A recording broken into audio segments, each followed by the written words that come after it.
చూస్తూ ఉన్న రాజు దంపతులు కొత్తగా అనిపించింది. జయంతుడి ముఖంలో చిరునవ్వు చూసి రాజు చాలా సంతోషించారు. ప్రభు, చూసారా, మన యువరాజుకు మీరు ఇంట్లో నుంచి బయటకు వెళ్ళే వీలు లేకుండా అన్ని వసతులు సకల సౌకర్యాలు ఏర్పాటు చేశారు.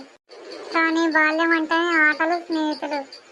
ఇన్ని రోజులు ఇలా యువరాజు ఒంటరి ఉండడంతో ఏం తోచక ముఖభూంగా కనిపించాడు. ఇప్పుడు ఒక మిత్రుడు దొరకడంతో ఆనందంగా ఉన్నాడు. యువరాజు ఇక నుంచి గురుకులానికి పంపించడం మంచిది. తోటి పిల్లలతో స్నేహంగా మలుచుకుంటే విద్యాభ్యాసం చేస్తాడు. ప్రపంచం మీద అవగాహన కలుగుతుంది అన్నాడు మంత్రి.